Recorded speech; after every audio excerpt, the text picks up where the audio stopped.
Nehru report 1928। Bharat सचिव Lord Birken head ने भारतीय नेताओं को एक ऐसा संविधान बनाने की चुनौती दी जो देश के सभी समुदायों एवं वर्गों में मान्य हो। साइमन कमीशन का भारत में जगह जगह विरोध हो रहा था। मई 1928 में सरदर्द सम्मेलन बम्बई में हुआ, जिसे मोतीलाल नेहरू की अध्यक्षता में एक समिति बनाई गई। समिति का कार्य भारत के भावी संविधान की रूपरेखा तैयार करना था। इस समिति ने जो रिपोर्ट प्रस्तुत की वह नेहरू रिपोर्ट कहलाई। समिति के सदस्य तेज बहादुर सुफ्रू, सर अली इमाम, सरदार मंगल सिंह, एस.एन. अणे, जी.आर. प्रधान व सोएब कुरैशी थे। नेहरू रिपोर्ट ने निम्नलिखित बातें थी: भारत का अधिराज्य अर्थात औपनिवेशिक स्वराज्य का दर्जा दिया जाए, ब्रिटिश राष्ट्रमंडल के अधीन स्वतंत्रता अधिकारों में एक नई घोषणा की जाए जिससे भारत के सभी नागरिकों को धार्मिक और राजनीतिक स्वतंत्रता हो, और सांप्रदायिक आधार पर अलग चुनाव क्षेत्रों की व्यवस्था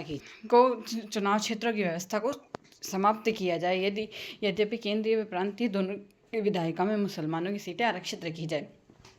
केंद्र में द्विसदनीय विधायिका की व्यवस्था रखे और प्रांतों को स्वायत्ता दी जाए। सारी शक्ति केंद्रीय विधानसभा के प्रति उत्तरदायी भारत सरकार के हाथ में हो। केवल विदेशी मामलों एवं सुरक्षा ब्रिटिश से नियंत्रण में रखी जाए। नेहरू रिपोर्ट जुलाई 1928 में प्रकाशित की गई। मोतीलाल नेहरू की अध्यक्षता में दिसंबर 1928 को कलकत्ता अधिवेशन में ब्रिटिश सरकार को अल्टीमेटम दिया गया कि नेहरू रिपोर्ट को 31 दिसंबर 1929 को स्वीकार नहीं किया गया तो कांग्रेस जन आंदोलन की शुरुआत कर देगी। मुस्लिम लीग ने नेहरू रिपोर्ट का विरोध किया और जिन्ना को अपनी 14 सूत्री मांग रखी। पूर्ण स्वराज्य का प्रस्ताव दिसंबर 1929 में नेहरू रिपोर्ट को लागू करने की अवधि 31 दिसंबर 1929 को समाप्त हो गई। इस कारण कांग्रेस ने अब पूर्ण स्वाधीनता की मांग बुलंद की। दिसंबर 1929 को जवाहरलाल नेहरू की अध्यक्षता में कांग्रेस का अधिवेशन लाहौर में हुआ। इस अधिवेशन का मुख्य प्रस्ताव पूर्ण स्वराज्य का प्रस्ताव था। स्वराज्य का अर्थ पूर्ण स्वाधीनता को बताया गया। इसमें कहा गया कि कांग्रेस अब से पूरा ध्यान भारत की ओर, भारत के लिए पूर्ण स्वाधीनता प्राप्ति करेगी। इस प्रस्ताव को पारित कर लाहौर की रावी नदी के तट पर 31 दिसंबर 1929 को आधी रात को भारत की स्वतंत्रता का झंडा फहराया गया। कांग्रेस ने 26 जनवरी 1930 को पूर्ण स्वाधीनता दिवस मनाया तथा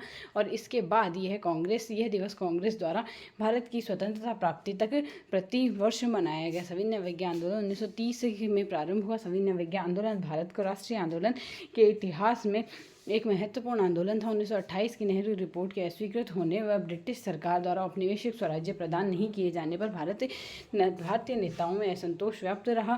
कांग्रेस के दिसंबर 1929 के लाहौर अधिवेशन में पूर्ण स्वराज्य के लक्ष्य को घोषित करने में बाद में भारतीयों में आशा व उल्लास की भावना भरी गई। महात्मा गांधी ने अपने ये पत्र यंग इंडिया के माध्यम से वायसराय लॉर्ड इरविन के समक्ष 11 सूत्री मांग रखी। इन मांगों को ब्रिटिश सरकार द्वारा स्वीकार नहीं किए जाने पर सविनय अवज्ञा आंदोलन करना, सैन्य व्यय में कमी करना, नमक कर समाप्त करना व रुपयों की विनिमय दर घटाना, विदेशी कपड़ों का निर्यात आयात को नियंत्रित करना, नशीली वस्तुओं का विक्रय बंद करना, राजनीतिक कैदियों को छोड़ देना आदि वायसराय इरविन द्वारा इन मांगों को अनदेखा किए जाने पर सविनय अवज्ञा मार्ग अपनाया गया व कांग्रेस कार्यकारिणी ने सविनय अवज्ञा आंदोलन करने का कार्य गांधी को सौंप दिया। 12 मार्च 1930 को गांधी ने अपने चुने हुए 38 समर्थकों के साथ साबरमती आश्रम में दांडी के लिए पदयात्रा आरंभ कर दी। 240 मील की पदयात्रा 24 दिन में कर गांधी अपने सहयोगियों के साथ दांडी पहुंचे। 6 अप्रैल 1930 को समुद्र के तट पर मुट्ठी भर नमक लाने से नमक कानून तोड़ना इस बात का प्रतीक था कि अब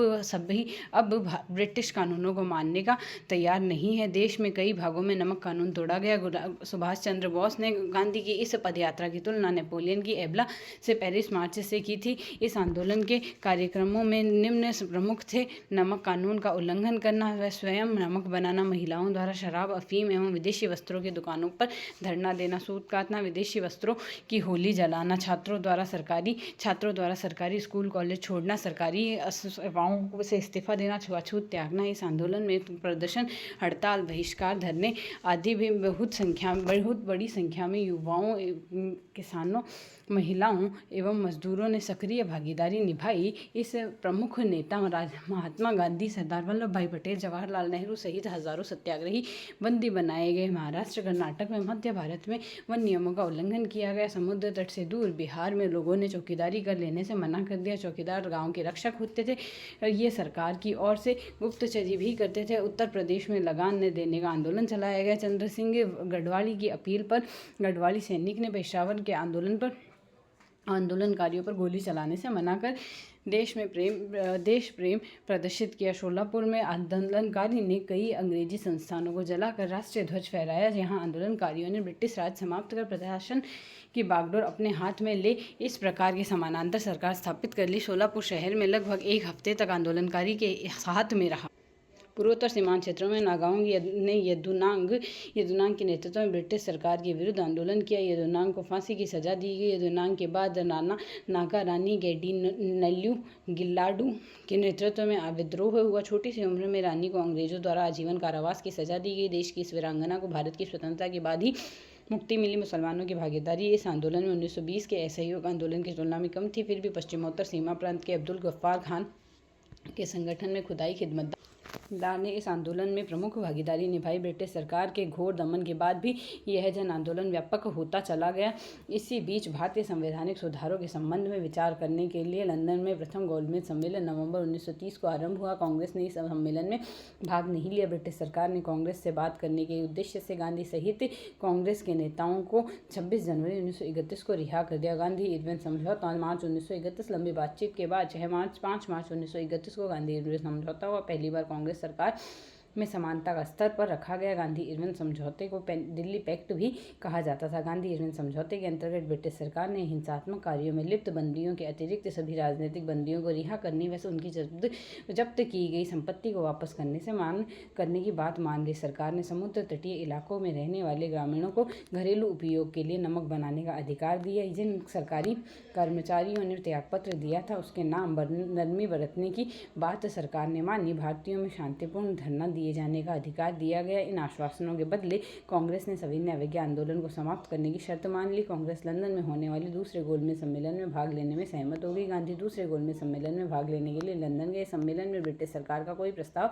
स्वीकार करने योग्य नहीं था। इस कारण गांधी दिसंबर 1931 को भारत वापस आए। लंदन के द्वितीय गोलमेज सम्मेलन के समय सरकार ने गांधी इरविन समझौते के विपरीत भारत में दमन चक्र जारी रखा। महात्मा गांधी ने भारत आकर इरविन के स्थान पर नियुक्त की नए वायसराय विलिंगटन से मिलकर बातचीत करने का प्रयास किया, किंतु उनका प्रयास असफल रहा। ऐसी परिस्थिति में 3 जनवरी 1932 को गांधी ने पुनः सविनय अवज्ञा आंदोलन प्रारंभ कर दिया। कांग्रेस ने लंदन 1920 में हुए तीसरे गोलमेज सम्मेलन में भाग नहीं लिया।